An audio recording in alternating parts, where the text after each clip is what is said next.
welcome to my storytelling Kamaja Kacamata Najwa.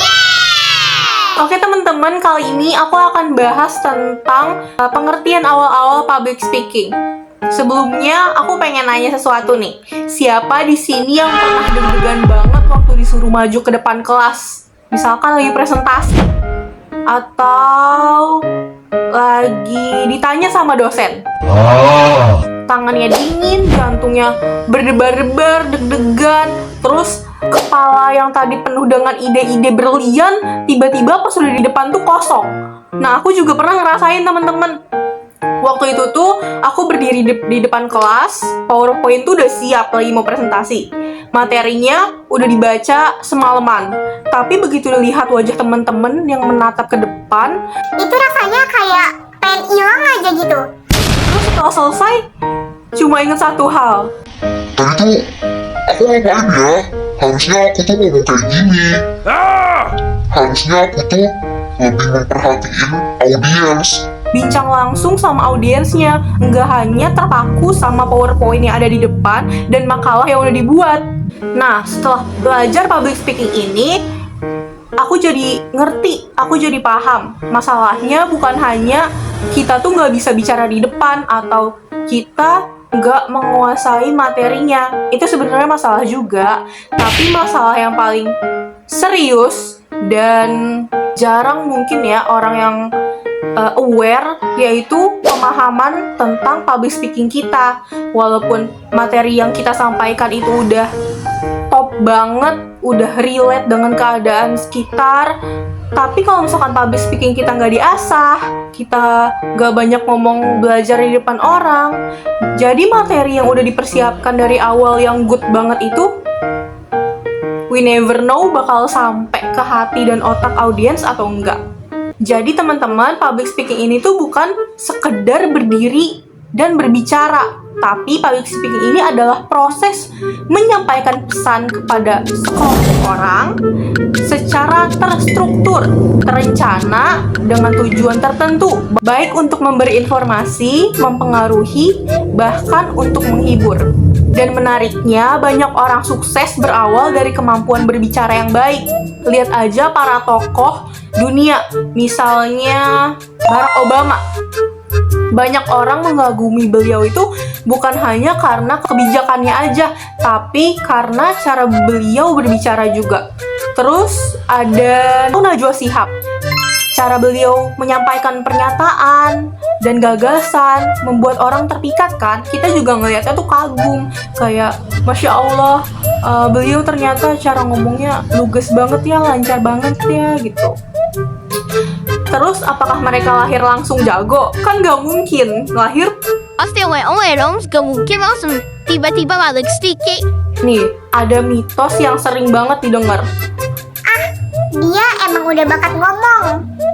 Tapi itu faktanya salah. Teman-teman, jadi itu faktanya salah.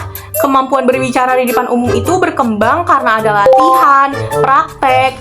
Lalu kenapa sih banyak orang tetap takut? Jawabannya sederhana.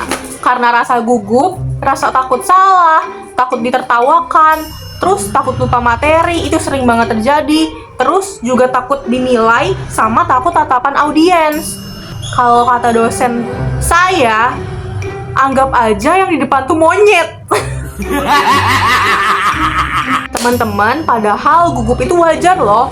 Bahkan pembicara profesional pun masih merasakannya. Bedanya, mereka tahu cara mengelolanya. Caranya gimana sih? Caranya itu sering latihan, sering mencoba kalau ada kesempatan, dan jangan lupa berdoa. Tapi ada 3 kunci penting yang sering dilupakan.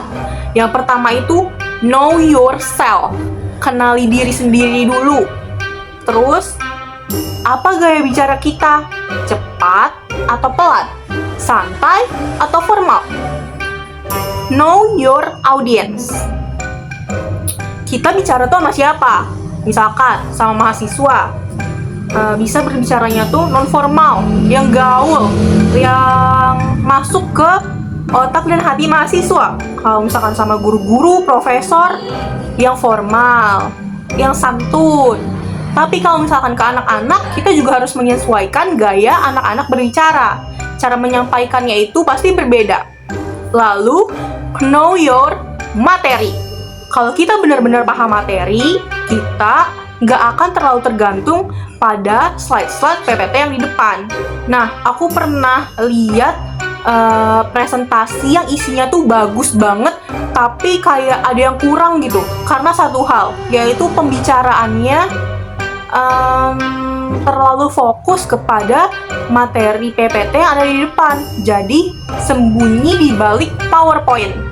Aku sendiri suka ngalamin itu sih. Slide yang penuh tulisan kecil, animasi yang berlebihan, terus visualnya nggak nyambung sama apa yang lagi dibicarakan atau materi yang lagi disampaikan. Itu yang disebut 7 dosa besar PowerPoint kalau kata dosen aku. Jadi salah satu dosa terbesarnya itu adalah isi slide banyak penjelasannya, terus juga ada poin-poinnya. Sebenarnya slide PPT itu cuma berisi poin-poin yang penjelasannya tuh hanya garis besarnya saja. Jadi teman-teman, PowerPoint itu adalah alat bantu, bukan pemeran utama. Pemeran utamanya itu adalah kalian, kita, pembicara. Dalam presentasi yang baik, ada beberapa hal penting nih yang harus diingat. Yang pertama, itu kontak mata, A to A. Karena mata menunjukkan kepercayaan diri. Terus, kalau misalkan ngomong, kita kan nggak sengaja kayak menggerakkan tangannya. Itu namanya body language, gerakan tangan, posisi berdiri, ekspresi wajah. Itu juga harus diperhatikan. Lalu ada intonasi. Kalau dari awal sampai akhir nadanya datar, audien bisa ngantuk. Yang denger juga mau kalau lagi seminar pasti kabur, cuma mau beseknya doang. Bahasa yang jelas juga harus diperhatikan, jangan terlalu banyak istilah sulit kalau audiens tidak memahaminya. Dan sesekali boleh nih kita selipkan humor yang relevan, misalnya tuh kayak pantun, atau enggak ada ngelawak sedikit-sedikit biar suasana nggak boring. Tapi ingat ya, jangan berlebihan. Nah, teman-teman, public speaking itu bukan hanya untuk pembicara seminar, bukan hanya untuk MC, bukan hanya untuk dosen.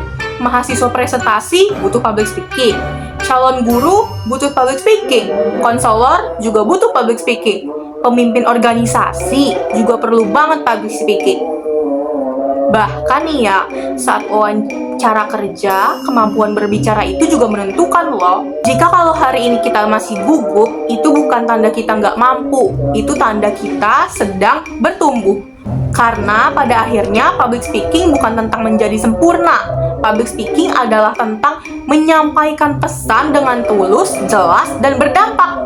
Dan mungkin suatu hari nanti, orang lain akan duduk di kursi audiens mendengarkan kita dan berkata, "Aku ingin berbicara seperti dia. Aku ingin pede tampil depan, bisa berbicara seperti kita." Jadi mulai hari ini jangan takut maju, jangan takut salah, jangan sembunyi di balik slide.